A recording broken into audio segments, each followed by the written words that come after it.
Hello friends, അസ്സലാമു അലൈക്കും. പഴം ചക്ക കൊണ്ട് ചക്ക വരട്ടിയതുണ്ടാക്കാം.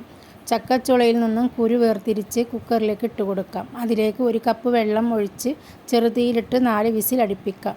ഇനി നമുക്ക് കുക്കർ മാറ്റിയതിന് ശേഷം ഉരുളി അടുപ്പിൽ വെക്കാം. ഉരുളി ചൂടാവുമ്പോൾ ഇതിലേക്ക് 3 ടേബിൾ സ്പൂൺ പശുവിൻ നെയ്യ് ചേർക്കാം. ഞാനിവിടെ നന്ദിനി നെയ്യാണ് ചേർത്തിരിക്കുന്നത്. നിങ്ങൾക്ക് ഏത് നെയ്യാണോ ഇഷ്ടം അത് ചേർത്ത് കൊടുക്കാം. ഇനി ഇതിലേക്ക് വേവിച്ച ചക്ക ഇട്ട് കൊടുക്കാം.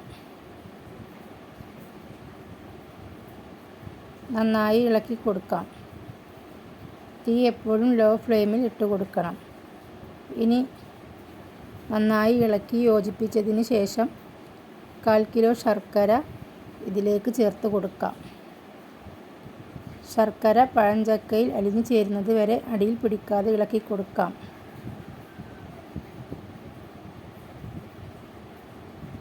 ഇനി ഇതിലേക്ക് 1 തേങ്ങയുടെ പാൽ എടുത്ത് ഒഴിച്ചു കൊടുക്കാം. തേങ്ങാപ്പാൽ അടിക്കുന്നതിൽ 2 ഏലക്കായും 1 നുള്ള ഉപ്പും ചേർക്കാം. ഇനി തേങ്ങാപ്പാലും ചക്കയും മിക്സ് ആവുന്ന വിധത്തിൽ ഇളക്കി യോജിപ്പിക്കാം. പ്രത്യേകം ശ്രദ്ധിക്കണം അടിയിൽ പിടിക്കാതെ ഇരിക്കാൻ. ഇത് നന്നായി വറ്റിച്ചെടുക്കണം. അതുവരെ നന്നായി നമുക്ക് ചെറുതീയിലിട്ട് ഇളക്കി യോജിപ്പിച്ചു കൊണ്ടിരിക്കാം. ചെറുതായി വറ്റി വരുന്നത് കണ്ടാൽ ചെറിയ ഒരു മുറുക്കം കിട്ടാൻ 2 സ്പൂൺ അരിപ്പൊടി തേങ്ങാപ്പാലിൽ കലക്കി ഒഴിച്ചു കൊടുക്കാം. നന്നായി ഇളക്കിയതിന് ശേഷം ഇനി ഇതിലേക്ക് ഡെക്കറേഷന് വേണ്ടി അണ്ടിപ്പരിപ്പും മുന്തിരിയും വിതറി കൊടുക്കാം. ചക്ക വിരട്ടിയത് റെഡിയായി. ഒന്ന് ചൂടാറിയതിന് ശേഷം നമുക്ക് മുറിച്ച് കഴിക്കാം. Okay, bye bye. നിങ്ങൾക്ക് എൻ്റെ ചാനൽ ഇഷ്ടപ്പെട്ടാൽ നിങ്ങൾ സബ്സ്ക്രൈബ് ചെയ്യൂ, ലൈക്ക് ചെയ്യൂ, കമൻറ്റ് ചെയ്യൂ, ഷെയർ ചെയ്യൂ.